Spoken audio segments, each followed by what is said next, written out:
யாரை பார்த்தாலும் கோல்டு வாங்கணும், கோல்டு வாங்கணும், கோல்டு வாங்கணும். நான் அப்போவே கோல்டு வாங்கியிருக்கணும், நான் அப்போவே சில்வர் வாங்கியிருக்கணும். இதே தான் கோல்டு அண்ட் சில்வர் தேவையில்லை என்னை பொறுத்த வரைக்கும். 2026 எந்த அசட் கிளாஸ் வின் பண்ணும்? This festive season, travel the world with Grand Royal Tours. அரையார் Ananda Pawan sweets and snacks மற்றும் A to B veg restaurant உங்கள் பசியார எங்கள் ருசி பேசும். చంపొద్దునేనా చంపొద్దునేనా கோல்டு சில்வர் மேலே உங்களுக்கு ஒரு மோகம் இருந்தால் மல்டி அசட் ஃபண்டில் இன்வெஸ்ட் பண்ணுங்க. இப்போது கோல்டு வந்து கண்ணா பின்னாடி ஏறிடுச்சு, இன்னும் ஏறுங்கிற எதிர்பார்ப்பில் இன்வெஸ்ட் பண்ணுறாங்க. இந்த லாஸ்ட் 1 year ரிட்டர்னை பார்த்து இன்வெஸ்ட் பண்ணுறாங்க. அதை போல் ஒரு மிகப்பெரிய தப்பு எதுவுமே இருக்க முடியாது இன்வெஸ்டிங். பங்குச்சந்தை பார்த்தீங்கன்னா 1 வருஷம் என்ன ஆக போகுது, 2 வருஷம் என்ன ஆக போகுது, இதை பற்றி நம்ம கவலைப்படாமல் இன்வெஸ்ட் பண்ணால்தான் நம்ம பங்குச்சந்தையில் சக்ஸஸ்ஃபுல்லாக இன்வெஸ்ட் பண்ணலாம். பணம் போடலாமா, பணத்தை எடுத்துடலாமா, அந்த மாதிரி ஒரு இந்த குரங்கு புத்தின்னு சொல்லுவாங்கள்ல, அந்த புத்தி இருந்துகிட்டே இருக்கும். அப்படி பண்ணால் அவங்களால சொத்து சேர்க்க முடியாது. நான் வாரன் பஃபே மாதிரி ஆகணும், அந்த மாதிரி ஸ்டாக்ஸ் வந்து வேல்யூ பிக் பண்ணணும், இந்த மாதிரிலாம் சொல்லுவாங்க. அதனால தான் சொல்வேன், சீக்கிரமாகவே இன்வெஸ்ட் பண்ண ஆரம்பிச்சிருக்கேன். நான் 35 வயசில் இன்வெஸ்ட் பண்ணுறேன், 45 வயசில் இன்வெஸ்ட் பண்ணுறேன்னா இந்த சேஞ்சஸ்லாம் நான் கோ த்ரூ பண்ணுறதுக்கு எனக்கு 5 வருஷம் ஆகும். அப்போ இன்னும் 5 years வேஸ்ட்டாக போயிடும். எங்கே இன்வெஸ்ட் பண்ணலாங்கிறது தான் கடைசி கேள்வியாக இருக்கணும். எல்லாரும் அங்கேருந்து ஆரம்பிப்பாங்க, எங்கே போடலாம் அப்படிம்பாங்க. அதுவும் இந்த ஆஃபீஸில் பிரேக்கில் கேட்பாங்க. அதுதான் ரொம்ப தவறான.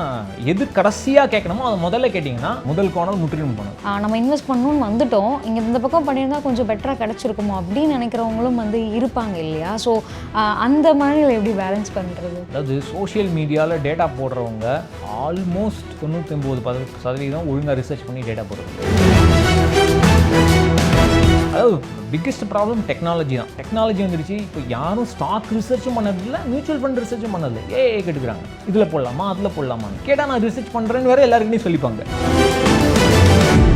சார் வணக்கம். வணக்கம் சார். 2025ல் நிறைய விஷயங்கள் நடந்துச்சு. முதலீட்டாளர்களுடைய பார்வையிலிருந்து பார்த்தோம் அப்படின்னா பங்குச்சந்தை அப்படிங்கிறது வந்து இப்போது ரீசெண்டாக தான் அந்த போன வருஷத்துடைய ஆல் டைம் ஹை அப்படிங்கிறது வந்துச்சு. ஸோ அந்த ஒரு வருஷமும் கொஞ்சம் இறக்கத்தில் தான் இருந்தது. தங்கம், வெள்ளி, நிறைய அதை சார்ந்த நியூஸ் வந்துகிட்டே இருந்துச்சு. ரேட் கட்டு, இப்படி நிறைய விஷயங்கள் வந்துகிட்டே இருந்தது. ஒரு முதலீட்டாளராக நீங்கள் இந்த வருஷம் என்னெல்லாம் பண்ணீங்க? எதுவும் பண்ணல. போன வருஷம் என்ன ஃபண்டில் இன்வெஸ்ட் பண்ணேனோ என் போர்ட்ஃபோலியோ எப்படி இருந்ததோ அதே மாதிரி தான் இப்போவும் இருக்குது. நான் எதுவும் புதுசாக வாங்கவும் இல்லை, விற்கவும் இல்லை. இன்ஃபேக்ட் எவ்வளோக்கு எவ்வளோ எனக்கு நியூஸ் தெரியாமல் இருக்கோ அவ்வளோக்கு எவ்வளோ நல்லதுன்னு நினைக்கிறேன். பட் அன்ஃபார்ச்சுனேட்லி இந்த வெப்சைட் நடத்துறதுனால கொஞ்சம் நியூஸ் தெரியுது, இல்லைனா அது கூட எனக்கு தெரியாது. ஸோ இப்போ இத்தனை நியூஸ் வந்தது இல்லையா? எதுக்கெலாம் நீங்கள் முக்கியத்துவம் கொடுத்தீங்க, எதெல்லாம் நீங்கள் வந்து முக்கியத்துவம் கொடுக்கல? எதுக்குமே முக்கியத்துவம் கொடுக்க வேணாங்கிறது தான் என்னுடைய கருத்து. இப்போது ஃபார் எக்ஸாம்பிள் ரேட் குறைஞ்சிருக்கு, RBI கட். இதனால நமக்கு ஒன்றும் டெய்லி லைஃப் ஒன்றும் பெருசாக அஃபெக்ட் ஆக போகுதில்லை. மேபி நீங்கள் ஹோம் லோன் வாங்கினா கொஞ்சம் குறையும், அதுவும் உடனே குறையாது. அது பேங்க் எப்போ டிசைட் பண்ணுறாங்களோ அப்போ தான் ரேட்டு குறையும். ஸோ அதனால் அது வந்து அதுக்குள்ளே பணம் விற்கிறதுல எல்லாம் அது கேன்சல் ஆகிடும், அந்த நாய்ஸ் எல்லாம் கேன்சல் ஆகிடும். பெரிய விஷயம் இல்லை. பெட்ரோல் விலை ஏறுற மாதிரி தான். குறைஞ்சதுன்னா ஒரு நாளைக்கு சந்தோஷம் இருக்கும், அதுக்கப்புறம் அதே லைஃப். ஏறினா ஒரு நாளைக்கு கம்ப்ளைண்ட் பண்ண போகிறோம். அதே மாதிரி தான் இதெல்லாம். ஸோ அதுவும் எதுவும் பெரிய விஷயம் இல்லை. இப்போ பங்குச்சந்தை பார்த்திங்கன்னா 1 வருஷம் என்ன ஆக போகுது, 2 வருஷம் என்ன ஆக போகுது, இதை பற்றி நம்ம கவலைப்படாமல் இன்வெஸ்ட் பண்ணால்தான் நம்ம பங்குச்சந்தையில் சக்ஸஸ்ஃபுல்லாக இன்வெஸ்ட் பண்ண முடியும். லாங் டேர்ம் வியூ இருக்கணும். அடுத்த 1 வருஷம் என்ன ஆக போகுது, அடுத்த 2 வருஷம் என்ன ஆக போகுதுலாம் பற்றி நம்ம கவலைப்பட்டோம்னா நமக்கு வந்து பணம் போடலாமா, பணத்தை எடுத்துடலாமா, அந்த மாதிரி ஒரு இந்த குரங்கு புத்தின்னு சொல்லுவாங்கள்ல, அந்த புத்தி இருந்துகிட்டே இருக்கும். அப்படி பண்ணால் அவங்களால சொத்து சேர்க்க முடியாது. ஸோ அது விட்டுறணும். அது அப்படி தான் மேலேயும் கீழேயும் போகும். Long term over 10 years, over 15 yearsக்கு என்ன ஆக போகுதுங்கிறது தான் கணக்கு. அது இப்போ யாராலையும் கணிக்க முடியாது. கோல்டு அண்ட் சில்வர் எடுத்துக்கிட்டிங்கன்னா யாரை பார்த்தாலும் கோல்டு வாங்கணும், கோல்டு வாங்கணும், கோல்டு வாங்கணும். நான் அப்போவே கோல்டு வாங்கியிருக்கணும், நான் அப்போவே சில்வர் வாங்கியிருக்கணும். இதே தான். நிறைய பேர் ஷிஃப்ட் வேறு ஆகிட்டாங்க. எனக்கு தெரிஞ்சு ஃபிக்ஸ்டு டெபாசிட்டை உடச்சி கோல்டில் இன்வெஸ்ட் பண்ணியிருக்காங்க, ஈக்குட்டியிலேருந்து எடுத்து கோல்டு சில்வரில் இன்வெஸ்ட் பண்ணிட்டாங்க. இதில் என்ன ஒரு ப்ராப்ளம்னா, gold and silver, first silver எடுத்துப்போம். சில்வர் வந்து மெயினாக அதோடைய டிமாண்ட் வந்து இண்டஸ்ட்ரியிலேருந்து வருது. கோல்டுக்கு இண்டஸ்ட்ரியல் டிமாண்டே கிடையாது. அது கோல்டு வந்து இன்ட்ரின்சிக் வேல்யூ, அது வந்து ஷைன் ஆகுது, அது ஜொலிக்குது, அதுக்கு அந்த மாதிரியான வேல்யூ தானே தவிர சில்வருக்கு தான் ப்ராக்டிக்கல் யூஸ். ஸோ மெயினாக சில்வர் ப்ரைஸஸ் மேலேயும் கீழேயும் போகிறதுக்கு காரணம் இண்டஸ்ட்ரியல் டிமாண்ட். இண்டஸ்ட்ரி நல்லா இருந்தால் டிமாண்டு நிறைய இருக்கும். ரிசெஷன் மாதிரி வந்ததுன்னா அவங்களுக்கு சில்வர் விலை கம்மியாகிடும். ரெண்டாவது மோஸ்ட் இம்பார்ட்டன்ட் பாயிண்ட்டு, கோல்டோடைய மார்க்கெட்டோட சில்வருடைய மார்க்கெட் 10 மடங்கு கம்மி. ஸோ அதனால் உங்களுக்கு ரிஸ்க் ஜாஸ்தியாக இருக்கும். ஸோ கடகடன் மேலே போகும், கடகடன்னு கீழே இறங்கும். கீழேயே 10 வருஷம் 20 வருஷம்லாம் இருந்திருக்கு சில்வர். கோல்டோட என்ன ப்ராப்ளம்னா அதுக்கு மெயின் யூஸ் வந்து என்னென்னா இன்ஃப்ளேஷனுக்கு ஹெட்ஜும்பாங்க. அதாவது இப்போ நான் என்கிட்ட ஒரு மில்லிகிராம் கோல்டு இருந்ததுன்னு வச்சுங்களேன், 1970 1 மில்லிகிராம் கோல்டு இருந்தால் மேபி நான் ஒரு வேளை சாப்பிட்ருக்கலாம், இல்லை 3 வேளையே சாப்பிட்ருக்கலாம்னு வச்சுங்க. இப்போ என்கிட்ட 1 மில்லிகிராம் கோல்டு இருந்தாலும் அதே 3 வேளைக்கு சாப்பிட்லாம். ஸோ ஒரு மாதிரியான பணவீக்கத்துக்கு எதிர்க்கிறதுக்கான ஒரு பாதுகாப்பு கோல்டாக யூஸ் பண்ணலாம். பட் எப்போவுமே அது யூஸ் பண்ண முடியாது. சில சமயம் பணவீக்கத்தோட ஜாஸ்தி ரிட்டர்ன் வரும், சில சமயம் கம்மியாகவும் ரிட்டர்னும் வந்திருக்கு பாஸ்ட்டில். பட் அதுவும் வந்து நிறைய பேர் என்ன சொல்கிறாங்க, 60% ரிட்டர்ன் வந்திருக்கு, இது மாதிரி எங்கே கிடைக்கும், நெக்ஸ்ட் டைமும் 60% ரிட்டர்ன் வருமா அப்படின்னு கேட்டிங்கன்னா நல்ல ரிட்டர்ன் வரும்பாங்க. அது வரத்துக்கு வாய்ப்பு ரொம்ப கம்மி. எப்போதுமே நீங்கள் பார்த்தீங்கன்னா மார்க்கெட், அதாவது கேபிட்டல் மார்க்கெட் லிங்க்ட், அதாவது சப்ளை டிமாண்ட் இருக்கிற ப்ராடக்ட்ஸ் எல்லாத்துக்குமே கடன்னு எப்போ ஒரு ப்ராடக்ட் ஏறிச்சோ 2 ஆகும். ஒன்று அதே ஸ்பீடில் கீழே இறங்கும், இல்லை அப்படியே நிற்கும். நீங்கள் அப்படியே நின்னாலும் உங்களோட ரிட்டர்ன் கம்மியாகிட்டே இருக்கும். நீங்கள் அந்த ஒரு வருஷத்துக்கு தான் அந்த 60%, பட் 2வது வருஷம் வந்து அப்படியே இருக்குன்னு வச்சுக்கோங்க, அதே லெவலில் இருந்தால் ரிட்டர்ன் கம்மியாகிடும். 3வது வருஷம் அப்படியே. ஸோ அந்த மாதிரியும் நடக்க வாய்ப்பு உண்டு. நான் எப்போவுமே எல்லாருக்கிட்டையும் என்ன சொல்கிறதுனா, உங்களுக்கு அப்படி கோல்டு சில்வர் மேலே உங்களுக்கு ஒரு மோகம் இருந்தால் மல்டி அசெட் ஃபண்டில் இன்வெஸ்ட் பண்ணுங்கள். ஒரு மல்டி அசெட் ஃபண்டில் இன்வெஸ்ட் பண்ணிங்கன்னா அவங்க 10%லேருந்து 20% வரைக்கும் கோல்டு சில்வரில் அவங்க மார்க்கெட் கண்டிஷன்ஸை பார்த்து அவங்க இன்வெஸ்ட் பண்ணுவாங்க. நீங்கள் எதுவுமே பண்ண தேவையில்லை. நீங்கள் அசெட் அலோகேஷனை பார்க்க வேண்டாம், டேக்ஸை பற்றி கவலைப்பட வேணாம், விலை ஏறிடுச்சே விலை குறைஞ்சிருச்சே எதுவுமே பார்க்க வேணாம். இன்ஃபேக்ட் எவ்வளோ கோல்டு இருக்குது உங்கள் போர்ட்ஃபோலியோன்னு நிறைய பேருக்கு தெரியாது, மல்டி அசெட் மியூச்சுவல் ஃபண்டில் இன்வெஸ்ட் பண்ணுறவங்க. ஸோ அந்த ஒரு ஃபண்டை மட்டும் நம்ம சென்ட்ரலாக என்னோடய போர்ட்ஃபோலியோவில் அதுதான் மேஜர் காம்பனண்ட்டுன்னு இருந்தால் எனக்கு கோல்டு எக்ஸ்போஷரும் கிடைக்கும். என்னென்ன எல்லாருக்கும் அந்த கை உறுத்துது, மனசு உறுத்துது, ஐயோ கோல்டு ரிட்டர்ன், அந்த உறுத்தல் கொஞ்சம் அட்ரஸ் பண்ணலாம். கையில் தான் கோல்டு பாரை வச்சுக்கணும்னு அவசியம் இல்லைல்ல. நீங்கள் கோல்டு பீஸ்லேயோ கோல்டு இடிஎஃப்லேயோ இன்வெஸ்ட் பண்ணணுங்கிற அவசியம் இல்லை. உங்களுக்கு வேண்டியது அந்த கோல்டு ரிட்டர்ன் போர்ட்ஃபோலியோவில் அது மல்டி அசெட் ஃபண்டு வழியாக வந்துட்டு போகுது.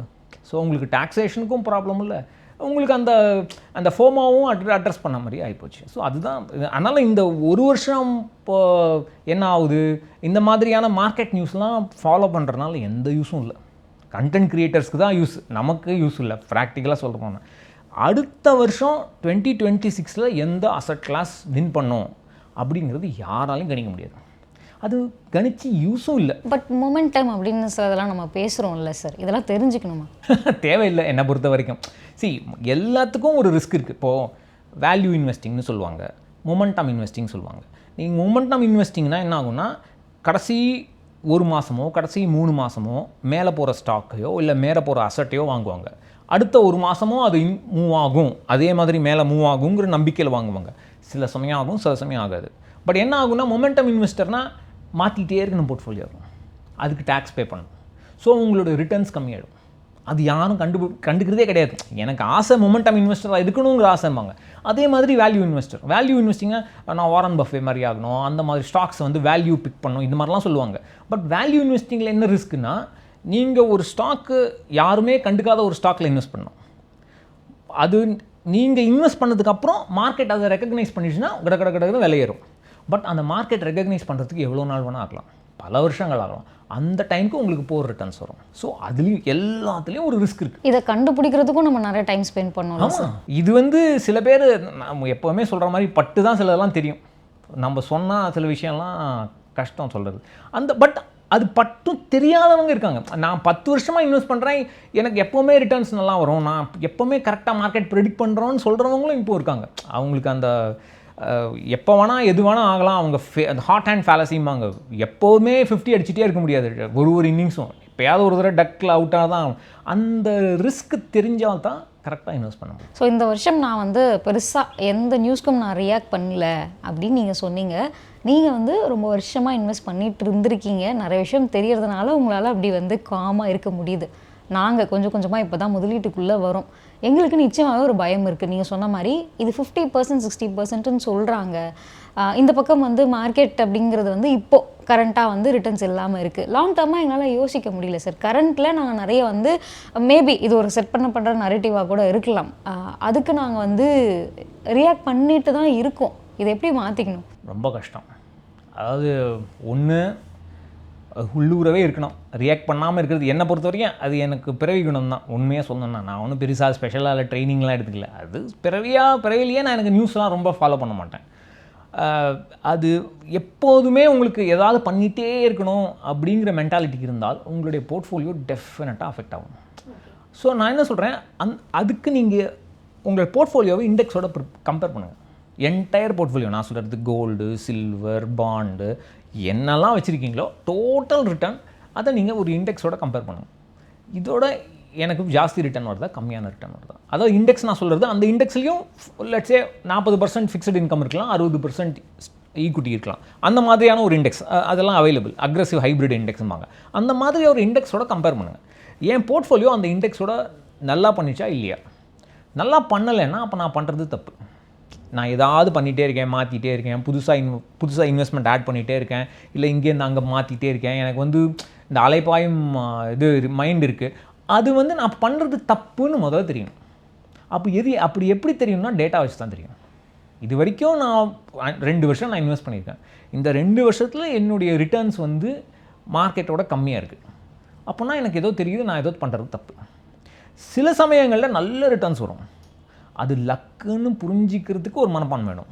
சில பேர் என்ன சொல்லுவாங்க, நான் பெரிய ஆள், நான் மார்க்கெட்டோட 10% ஜாஸ்தி ரிட்டர்ன் பண்ணிட்டேன், ஸோ எனக்கு ஸ்டாக் பிக் பண்ணுற அபிலிட்டி இருக்குன்னா அப்போது வீழ்ச்சியும் பெருசாக இருக்கும்.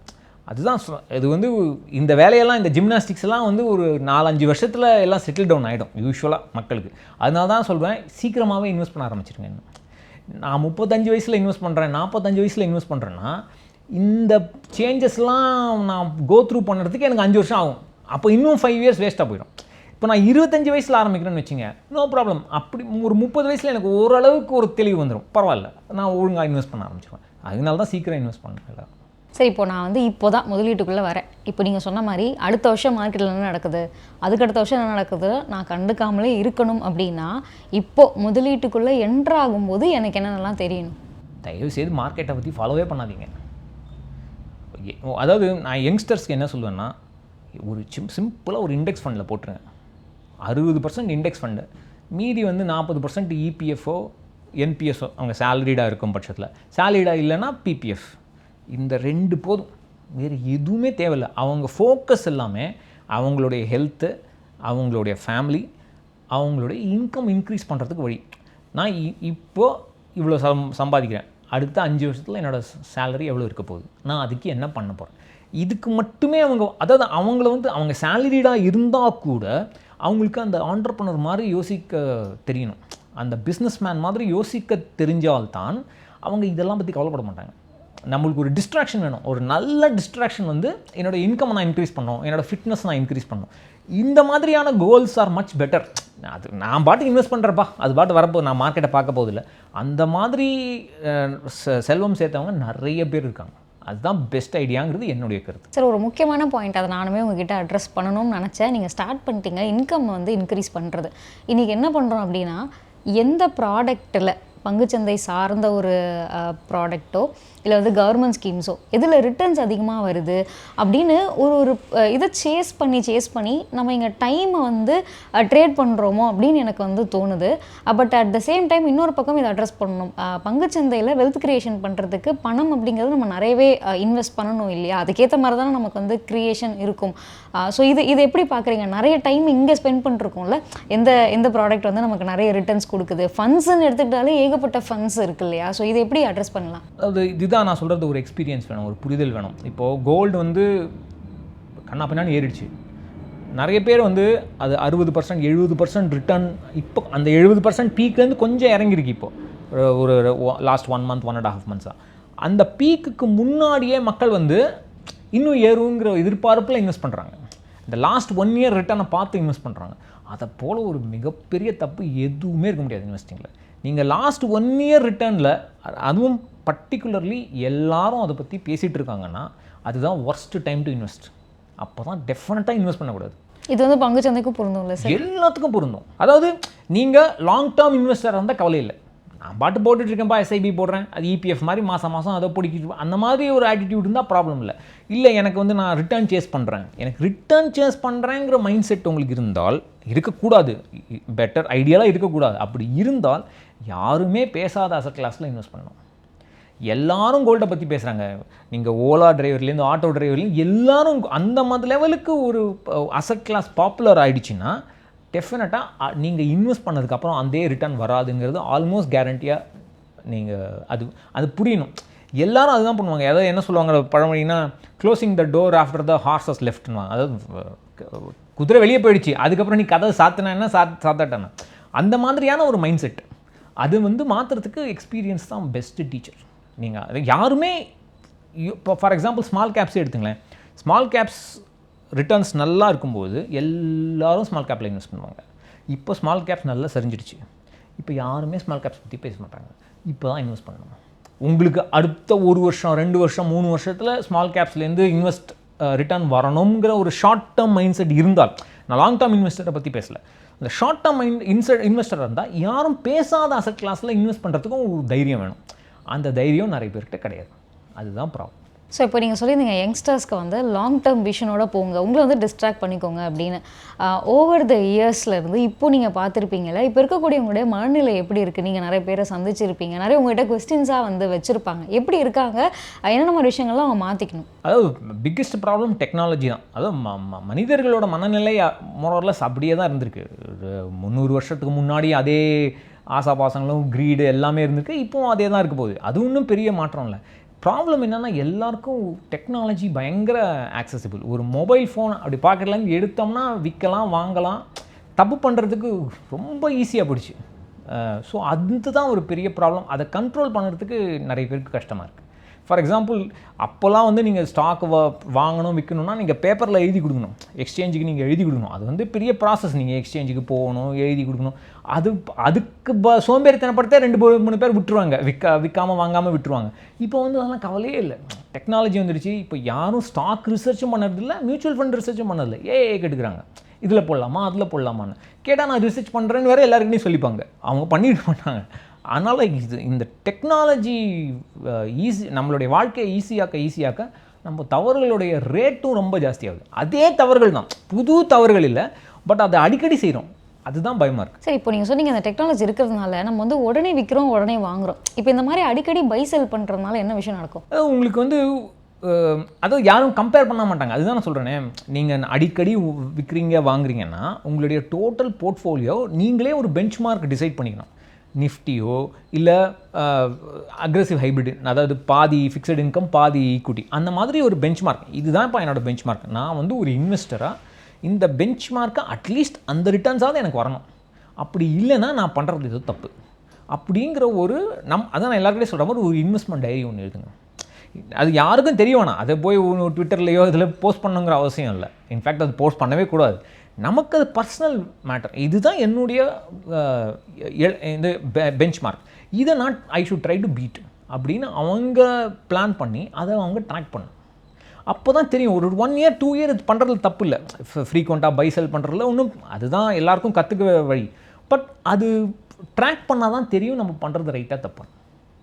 அது யாரும் பண்ணவே மாட்டாங்க. நிறைய பேர் நீங்கள் ஸ்டாக் இன்வெஸ்ட் பண்ணுறவங்கள கேட்டிங்கன்னா கம்பேரே பண்ண மாட்டாங்க. எதுக்கும் கம்பேர் பண்ண, எனக்கு இன்ட்ரெஸ்ட் இருக்குது, நான் இன்வெஸ்ட் பண்ணுறேன்.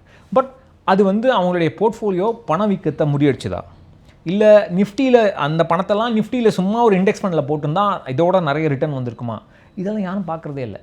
ஒன்று பார்க்க பயம், 2வது நிறைய பேருக்கு பார்க்க தெரியாது, 3வது அது பார்க்கறதுக்கான அது பார்க்கணுங்கிற ஒரு புரிதலும் இல்லை. இதுதான் ஒரு ப்ராப்ளம். சார், ஒன்று பார்க்காமலே இருக்கும், இல்லை பார்த்தா டெய்லி பார்க்குறோம் இல்லையா? அது அன்ஃபார்ச்சுனேட்லி ரொம்ப ப்ராப்ளம். டெய்லி பார்க்குறது லன்ச் டைமில் தான் இதெல்லாம் நிறைய நடக்கும். Lunch time, coffee break. Unfortunately அதுதான் டிஸ்ட்ராக்ட் பண்ணால் தான் ஒரே வழி. வேறு எதாவது பண்ணணும். அது நமக்கு ஒரு பிஸ்னஸ், அதாவது நம்ம ஃபேமிலியை ஒரு கம்பெனி மாதிரி ரன் பண்ணோம். நம்ம தான் அந்த கம்பெனிக்கு சிஇஓ, நம்ம தான் சிஇஓ எல்லாம். ஸோ இந்த ஃபேமிலியை நம்ம சக்ஸஸ்ஃபுல்லாக எப்படி ஃப்யூச்சரில் எந்த கஷ்டமும் இல்லாமல் நம்ம முன்னேற்ற முடியும் அப்படிங்கிற ஒரு ஆண்டர்ப்ரனோரியல் மைண்ட் செட் வந்தால் தான் இந்த சின்ன சின்ன விஷயத்துக்கெலாம் நம்ம கவலைப்பட மாட்டோம். விற்கலாமா வாங்கலாமா, இது ஏறிச்சா அது ஏறிச்சா, அதெல்லாம் பற்றி நம்ம கவலைப்பட மாட்டோம். ஸோ அந்த மைண்ட் செட் ஷிஃப்ட் தேவை. சரி, இப்போ ரீசெண்ட் இயர்ஸில் வந்து நிறைய இந்த இன்வெஸ்ட்மெண்ட்ஸ் பற்றின நாலேஜ் அப்படிங்கிறது வந்து ஸ்ப்ரெட் ஆகிட்டு இருக்கு இல்லையா? ஆனால் நாங்கள் ஃபேஸ் பண்ணுற சேலஞ்சஸ் அப்படின்னு பார்த்தீங்கன்னா, ஒரு டைமில் ஒரு விஷயத்தை பற்றி நம்ம நிறைய கேட்குறோம். ஒரு பர்டிகுலர் பீரியடில் small cap, mid cap, large cap பற்றி கேட்டிருப்போம். இப்போ பார்த்தீங்கன்னா டேர்ம்ஸ் நிறைய மாறுது. பேலன்ஸ்டு அட்வான்டேஜ், ஹைப்ரிட், ஆர்பிட்ராஜ், இந்த மாதிரி இதெல்லாம் பார்க்கும்போது இதெல்லாம் நம்ம எப்போ தான் கற்றுக்குவோம்? இல்லை இந்த பீரியடில் ஒன்று நல்லா இருக்கிறது அடுத்த பீரியடில் வேறு ஒன்றா வருது. அப்போது நம்ம இவ்வளோ நாள் கற்றுக்கிட்டது வேஸ்ட்டா அப்படிங்கிற மாதிரிலாம் வந்து தோணும். இதுக்கு என்ன ஒரு எண்டு சார்? எப்போது கண்ணுக்கு தெரியவே மாட்டேங்குதே. இல்லை, உண்மைதான். இதுக்கு 2 வழி. ஒன்று, ஒரு சனிக்கிழமையோ ஞாயிற்றுக்கிழமையோ இதெல்லாம் கற்றுக்க வேண்டியதுக்கு நேரம் ஃபுல்லாக ஒதுக்கிடணும். எப்போ ஃப்ரீயாக இருக்கீங்களோ ஒரு 2 hours 3 hours ஏஐ கேட்டாலே அதுவே சொல்லிடும் அழகாக. அதுகிட்டேருந்து கற்றுட்டாலே போதும். இதெல்லாம் எவ்வளோ ஃபண்ட்ஸ் இருக்குது, என்னெல்லாம் டைப்ஸ் ஆஃப் ஃபண்ட் இருக்குது, ஒரு ஃபண்ட்லேயும் என்ன ரிஸ்க் இருக்குது, அட்வான்டேஜ் இருக்குன்னு அதையும் நம்ம கேட்குறத வச்சு தானே அதுவும் பதில் சொல்ல போகுது. அது ஒரு வழி. 2வது, ஆக்டிவ் ஃபண்ட், பாசிவ் ஃபண்ட், இந்த டிஃப்ரென்ஸ் தெரியணும். நீங்கள் சொன்னது எல்லாமே small gap, balanced advantage, dynamic asset allocation, இதெல்லாமே ஆக்டிவ்லி மேனேஜ் ஃபண்ட்ஸ். இந்த ஆக்டிவ்லி மேனேஜ் ஃபண்ட்ஸில் எல்லாம் என்ன ப்ராப்ளம்னா, எல்லாம் வந்து சினிமா ஹீரோ மாதிரி, ஹீரோயின் மாதிரி எல்லாருக்கும் ஒரு மார்க்கெட் ஜாஸ்தியாகவும் கீழே குறையும். இதே மாதிரி தான் ஒரு காலத்தில் ஏபிசி ஏஎம்சி பற்றியே பேசிகிட்டு இருப்பாங்க. ஒரு ஏஎம்சி மட்டும் இங்கே போட்டோம் இங்கே பண்ணுவாங்க. இன்னும் ஒரு 2 வருஷம் கழிச்சு பார்த்தீங்கன்னா வேறு ஒரு ஏஎம்சி பற்றி பேசுவாங்க. அது மியூச்சுவல் ஃபண்ட் கேட்டகரி மட்டும் இல்லை, ஏஎம்சியே மாற்றுவாங்க.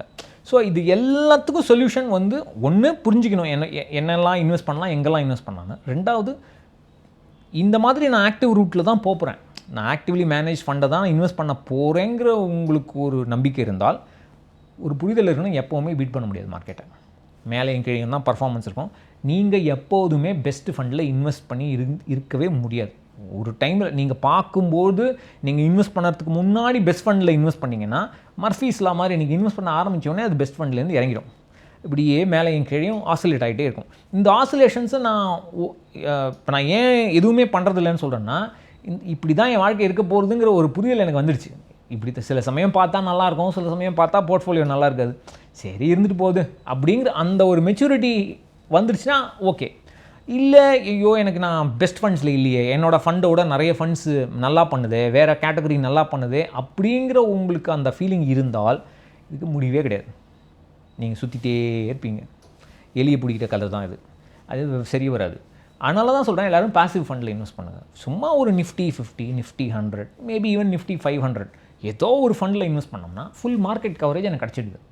நான் அதை பற்றி கவலையே படணும். நான் ஃபண்ட் மேனேஜர் மாறினான்னு கவலை இல்லை, ஏஎம்சி எவ்வளோ நல்லா பண்ணுதா நல்லா பண்ணலையா பற்றி எனக்கு கவலை இல்லை. என் ஃபண்டு நிஃப்டி 500 ட்ராக் பண்ணும், அவ்வளோதான். அதை பற்றி எனக்கு அதாவது இந்த ரிஸ்க் இல்லாமல், நான் ஆக்டிவ் ஃபண்ட்ஸோடைய ரிஸ்க் இல்லாமல் என்னால் இன்வெஸ்ட் பண்ண முடியும்.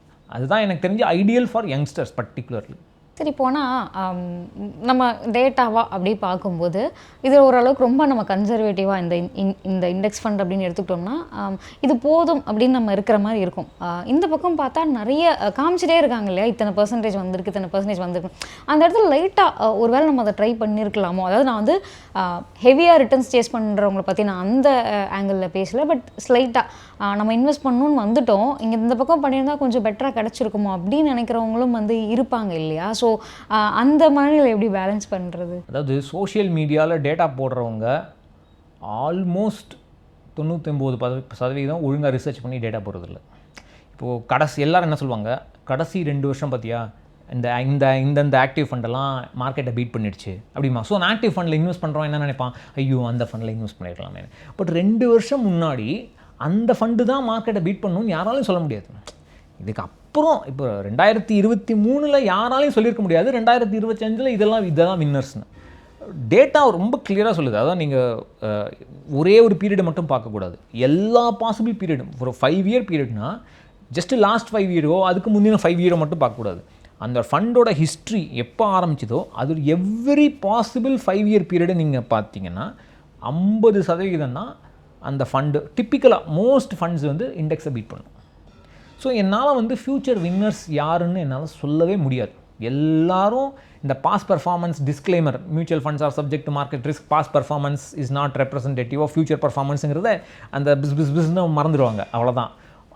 அது எல்லா அனாலிசிஸும் பார்த்திங்கன்னா எல்லாமே பாஸ் பர்ஃபார்மன்ஸ். நான் பண்ணுற அனாலிசிஸும் பாஸ் பர்ஃபார்மன்ஸ். பட் ஒரே ஒரு புரிதல் தான், ஒன்று நாளைக்கோட வின்னர் என்னால் டெஃபினட்டாக சொல்ல முடியாது. அந்த மாதிரி ஒரு வின்னர் எனக்கு போர்ட்ஃபோலியோ இருந்தால் அது ஷியர் லக். ஃபார் எக்ஸாம்பிள் இன்னொரு ஃபண்டு இருக்குது, எல்லாரோட போர்ட்ஃபோலியோலும் இருக்கும், அது ரொம்ப most popular direct plan fund வந்து அதுதான் இந்தியாவிலேயே.